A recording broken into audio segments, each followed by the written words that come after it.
আমাদের জীবনে দুই ধরনের সম্পত্তি হয়ে থাকে, এক হলো ভৌতিক সম্পত্তি, এক হলো জৈবিক সম্পত্তি।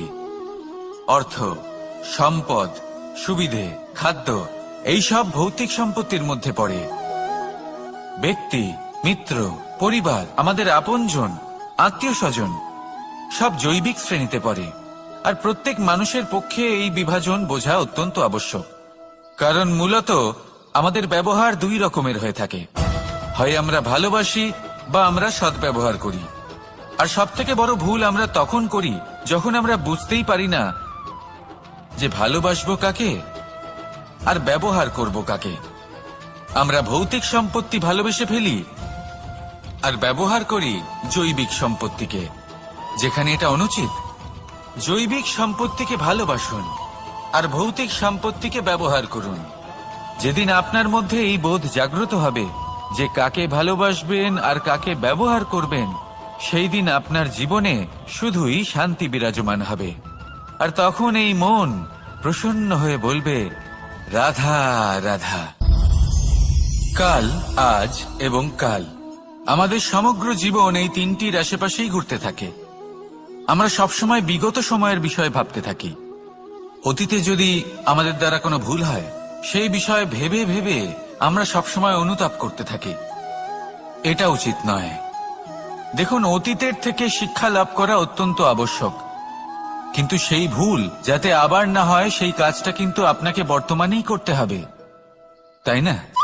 দ্বিতীয় কথা, আমরা সবসময় ভাবি আগামী দিনের বিষয়ে, ভবিষ্যতের বিষয়ে। আমরা ভাবি যে কাল করে নেব, আজ এই কাজ করতে পারছি না, কোনো ব্যাপার নয়, কাল করে নেব। আজ কাজটা শুরু করতেই পারলাম না, কোনো ব্যাপার নয়, কাল করে নেব। আজকের দিনটাই ভালো ছিল না, কোনো ব্যাপার নয়, সেটা কাল করে নেব। ব্যাপারটা বুঝুন, আপনি নিজের সময় নষ্ট করছেন। দেখুন, এই যে কাল, তা কখনোই আপনার হাতে আসবে না। তাই যে কাজ করতে চান সেটা আজকেই করুন, অন্তত শুরুটা করুন। কারণ এই আগামী সময় তা সবসময় আপনার থেকে এক কদম আগে থাকবে, একদিন এগিয়ে থাকবে। জানেন কেন? কারণ এই কাল আপনার জন্য অপেক্ষা করবে না, সেই জন্য আপনিও এর জন্য অপেক্ষা করবেন না। যা করার তা আজকেই শুরু করুন। কারণ যে বর্তমানে নিজের ভিত স্থাপন করেন না, ভবিষ্যৎকালে তার সুন্দর শক্তিশালী ভবন কখনো নির্মাণই হয় না। আসুন আর আমার সাথে ভালোবেসে বলুন, রাধা রাধা। আপনার কি মনে আছে যে আপনি শেষবার কবে পরাজিত হয়েছেন? আপনার ভুল কবে হয়েছিল? আপনি কবে অসফল হয়েছিলেন, কবে পরাজিত হয়েছিলেন? মনে নেই? তাহলে তো আপনি নিজের জীবনের সবথেকে বড় শিক্ষককে হারিয়ে ফেলেছেন। আপনার বিগত হার, পরাজয়, ভুল, এটাই আপনার জীবনের প্রধান শিক্ষক আর প্রধান সহায়ক। এটাই আপনাকে শেখায় যে কি করা উচিত, কি করা উচিত নয়। এই প্রকৃতি আমাদের কি শেখাতে চাইছে তা বুঝুন। এমন কি কোনো দিন আছে যার শেষে রাত আসে না? এমন কি কোনো নদী আছে যা শুকিয়ে যায় না? এমন কি কোনো বৃক্ষ আছে যার পাতা ঝরে না? এমনই তো হয়। কিন্তু যদি সূর্য পরাজয় স্বীকার করে, তাহলে রাতের পরে কখনোই দিন আসবে না।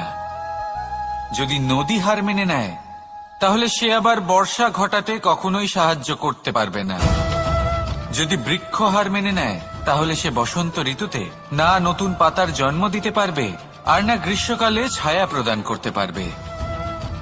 যদি এরা সবাই হার মেনে নেয়, তাহলে ধরিত্রী তৃষ্ণার্ত থাকবে। প্রকৃতি আমাদের এটাই শেখায় যে হার, অসফলতা, পরাজয় এগুলো আমাদের জীবনে আসবেই আসবে, আর আমাদের শিক্ষা দিতে আসবে, আমাদের মঙ্গলের জন্য আসবে। তাই নিজের দৃষ্টিভঙ্গি সেরকমই রাখুন। তাই ধনাত্মক দৃষ্টিভঙ্গি দিয়ে দেখুন, নিজের হার, নিজের পরাজয় থেকে শিক্ষা নিয়ে অগ্রসর হতে থাকুন। নিশ্চিত রূপে আপনি জয়ী হবেন। আর যখন জয়ী হবেন, তখন মন প্রসন্ন হয়ে বলবে, রাধা রাধা।